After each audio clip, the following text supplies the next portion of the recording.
Hi, and welcome to Section 4-2, Posting from a General Journal to a General Ledger. So far in Chapter 3, we have journalized every transaction. We've included the date, the debit title with the debit amount, the credit title with the credit amount, as well as the source document, which proves that the transaction really did take place. Now, the issue with this process is that there is no way to track any current balance for each account. In other words, if your boss were to ask you, what is the current cash balance for the cash account right now? It would take you quite a while to add up all the cash debits, all of the cash credits, to figure out what the current balance is. In most cases, businesses will have more than one journal page, and when you add up every journal page with every cash account, you have a little bit more room for error in this way. So there is another layer we're going to add to what we've already been doing, and that is to add in a general ledger.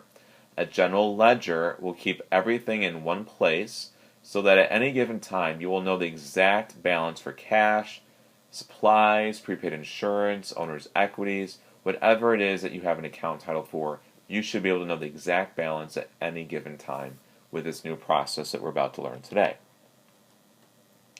So in front of you, you have a general journal on the top of the page, and you have a general ledger on the bottom of the page.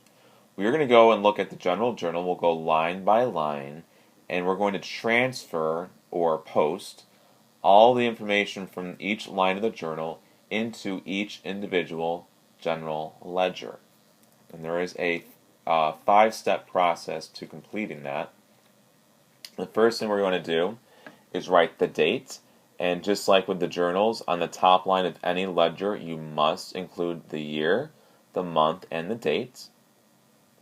You will then include the page number. In this case, we're going to use G1 because general journal starts with the letter G, and whatever the page number of the journal is, that would be the number you include. So in this example, it would be G1.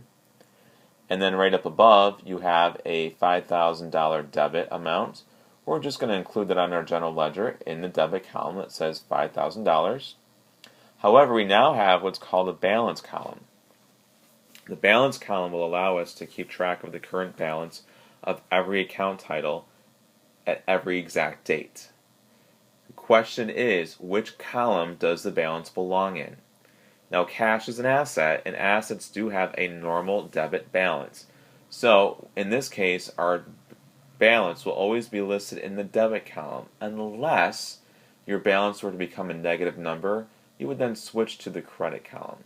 If it were a liability account or an owner's equity account, you would use the credit column to include for all of your balance amounts. Unless that were to become a negative number, you would then switch that to the debit column for the balance column. So let's go through some examples so that you're a little bit more comfortable with the process. Right now, we have the general journal in front of you, and we have a cash ledger. What we're going to do is look at the first line of the general journal and transfer that information to the ledger below. So we see is on March the 1st of 2014, we have cash, which has a debit amount of $5,000. What we're going to do is take the date, which is March 1st, 2014, the page number, which in this case G for general, and it says page 1, so it's going to be G1. We then have the debit amount of $5,000. We're going to post that down below in the debit column for $5,000. Since this is the first amount we have with no existing balance, our balance is also going to be $5,000. It's an asset, so assets have a normal debit balance. So the debit column is what we will be using for our balance. The last step is to take the account number from the ledger, which is 110, and post that up above in the post reference column. That is the last step. If you do not include the account number as the last step, this would be an incomplete transaction. So the next line on our general journal above is Leonard Witowski Capital, also on March 1st, and this is a $5,000 credit. So on our ledger, we're going to include the date, which is March 1st. This is still page G1, and this is a credit of $5,000. Since this is the first amount, it's a $5,000 balance. This is a form of owner's equity, and owner's equities have a normal credit balance, so we're going to put the $5,000 on the credit column. And the last step is to take the account number, which is 310, and plug that in up above in the post-reference column, which is account number 310. Let's look at the next two lines of our general journal. We have prepaid insurance, and we have cash. We'll start with prepaid insurance. We have to find our ledger, the prepaid insurance ledger, and the date is March 3rd of 2014. This is still page G1, and as you can see, prepaid insurance has a debit amount of $660, so on the debit column we'll write our $660. Since this is the first amount of prepaid insurance, our balance is $660. It is an asset, and assets have a normal debit balance, so our balance of $660 goes in the debit column. The last step is to record the account number 140 up above on the prepaid insurance line in the post-reference column. That is complete. So now we move on to our cash title. Also, the date is March 3rd. We do not have to include the month or year on that second line of the ledger because we've already included on the top line. The page number is G1, and cash has a $660 credit. Keep in mind, credits are a decrease to cash. So we had an existing balance of $5,000 on the top line of the cash ledger. We are going to subtract $660 from that. That'll bring our balance down to $4,340. We now take the account number 110 and plug that in up above, and that transaction is complete. Let's look at a few more examples. The next few lines down, we have supplies and we have accounts payable. So we'll look at our supplies ledger. The date is March the 4th. We have to include the year, month, and date because it's the top line of the ledger. The page number is still G1. Supplies has a $78 debit. Since that is the top line, it is the only amount we have, and supplies is an asset, and assets have a normal debit balance.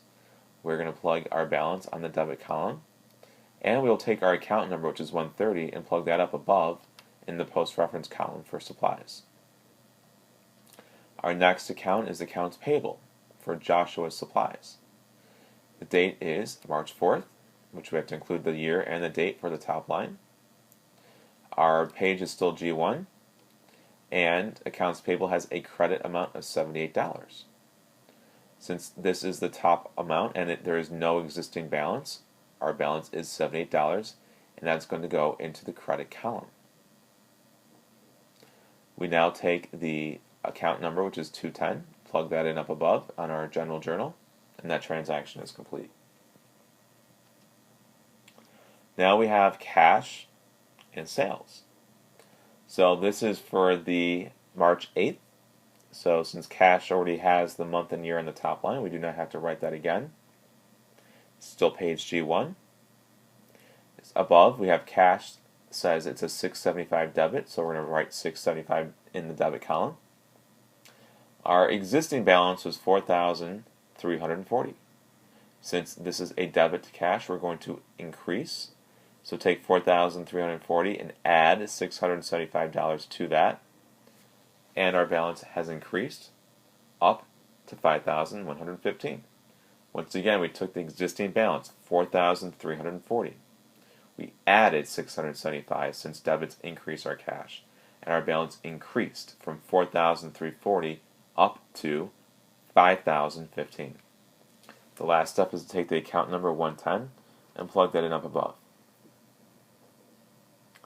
On the next ledger, we have sales. The date is March the 8th of 2014. This is still page G1. And sales has a credit of $675. Sales is owner's equity, and sales has a normal credit balance. So therefore, since this is the only amount we have so far for sales, we're going to place the balance in the credit column. We'll take the account number 410 and plug that in up on our general journal above, and that transaction is complete.